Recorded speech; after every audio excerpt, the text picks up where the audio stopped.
If we think of the word homemaking, it sounds very gentle. It just invokes these images of bread cooling on the counter, or freshly washed sheets billowing in the wind on a clothesline, or lavender-scented towels. But the truth is, homemaking is a paradox. It's both a labor of love and an endless cycle of tasks. It's the heart of a home, but at the same time, the thing that makes you want to run away from it screaming. No one tells you that folding laundry can feel like an act of devotion or a cruel cosmic joke. So today we're diving into some truths about homemaking that no one tells you, but anyone who's spent any time making a home will find out sooner or later the hard way. So let's get started.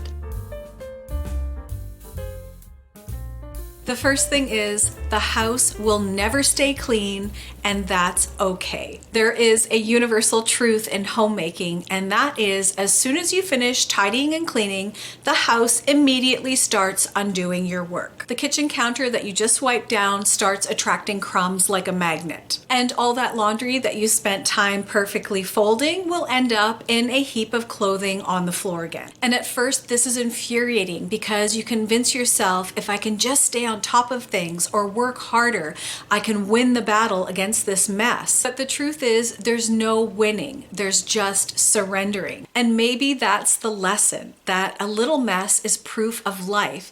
It shows that there's people moving through the space and love is unfolding every day. So within reason, embrace a little bit of the chaos. And if all else fails, just light a candle, dim the lights, because a little mood lighting hides everything.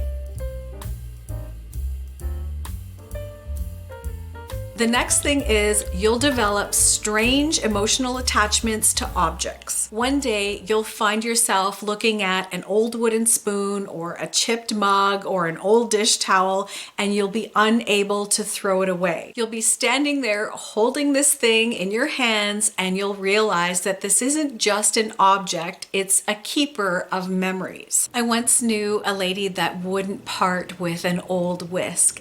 The handle was a little bit rusty and it was bent in certain places, but it had been with her through every birthday cake and every Sunday pancake breakfast. It was just a whisk, and yet it wasn't. And this is the secret language of homemaking, because over time, certain objects take on far more meaning than their actual function. It's the spoon that stirred countless pots of soup, or the apron that you have that still smells faintly of cinnamon, the tea kettle that comforted you on difficult days. These objects often become touchstones, and it's a reminder that home isn't just a place, it's a feeling. And when you run your fingers over the handle of a worn wooden spoon, or you drink from that familiar mug, it's as if those objects are saying, I remember too. And homemaking teaches us this, that objects hold stories. Next, the laundry is a portal to another dimension. Laundry to me is a mystery that defies the laws of physics. You can wash, dry, fold, put away, only to turn around and find more. It multiplies like rabbits or bad decisions. At some point, you just have to stop fighting it and accept the fact that laundry is a rhythm. It's a cycle that never ends, but never actually truly begins either. And if you can lean into it, it in an odd way becomes meditative when you're folding towels and the smell of the fresh, clean cotton, stacking clothes into neat little piles. It's one of those rare tasks in homemaking that actually gives you visible, tangible results, even if it doesn't last long. The next thing is, homemaking is invisible work until it's not done. Homemaking is strange in the way that it's only noticeable when it stops happening. No one walks into a clean house and says, wow, the floor is crumb-free, or thank you for making sure that we all have clean socks. But let the floor go unvacuumed for a week and suddenly everyone has something to say. The thing is, homemaking a lot of the time exists in the background. It's quiet, it's invisible, but it soothes all the edges of everyday life. And while sometimes it's easy to feel unappreciated with it, there is a deeper truth and meaning behind it. A well-kept home is kind of like a silent love letter, and it doesn't need a lot of applause to matter.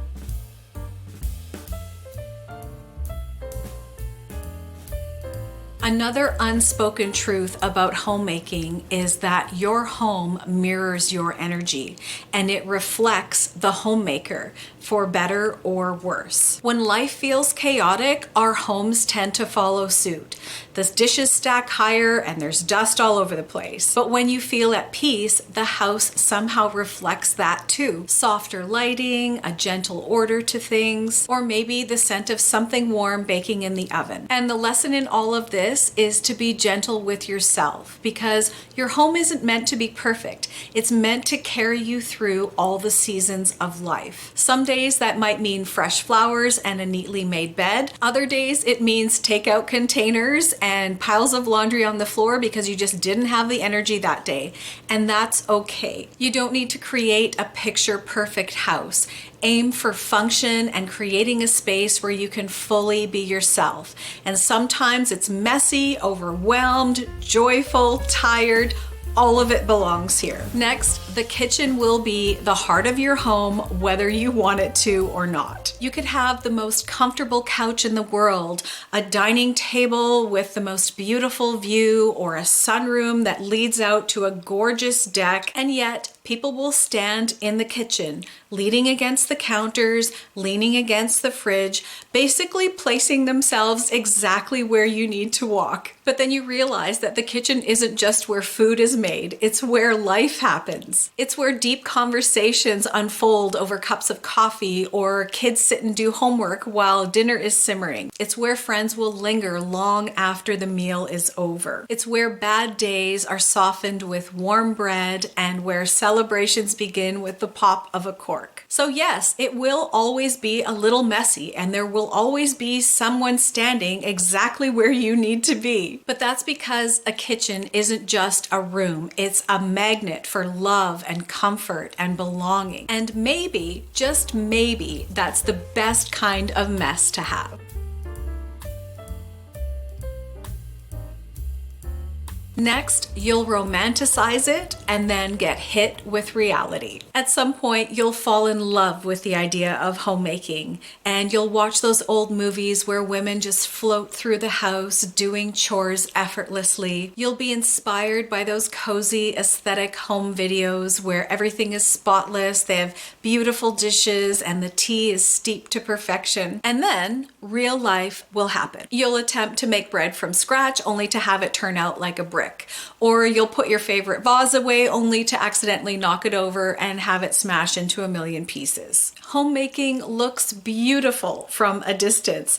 Only up close, it can be messy, unpredictable, and chaotic. Because while the romanticized version of homemaking is lovely, the real version, the one with the flour on your apron and the mismatched socks, that version is even better because it's real and it's yours. But do go ahead and romanticize it. Make the fancy tea, light the candle, play the soft music. But when the reality crashes in, laugh. Take a deep breath and realize that the beauty of homemaking isn't in its perfection, it's in its heart. There will be days that you resent all of it. Some days homemaking feels so fulfilling, and other days it just feels like this never-ending act of servitude. And you'll wonder, why am I the only one who notices the overflowing trash can? Or why does the dish sponge keep disappearing into the abyss? Or am I ever going to be able to enjoy a meal without being interrupted? And then the guilt creeps in because you'll think,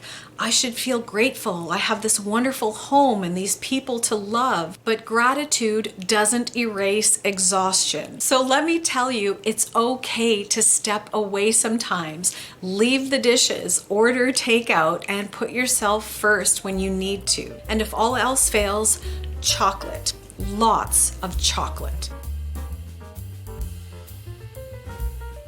Lastly, you'll look back one day and realize it was never about the house. One day you'll stand in the middle of your home, maybe with a stack of dishes still in the sink or a pile of laundry that still needs to be folded, and you'll feel something interesting. You'll feel gratitude. Because the truth about homemaking is that it's never about the house. It was about the way your hand just instinctively smoothed a child's hair as they walked past, or the way your house smelled at the end of a long day, the late night talks in the kitchen, the little traditions that you didn't even realize that you were creating. And you'll notice it most when you're away from it. A hotel room, no matter how luxurious, will never feel like home. One day your walls will hold memories that are no longer happening. And in that moment, you'll know that homemaking was never about the house.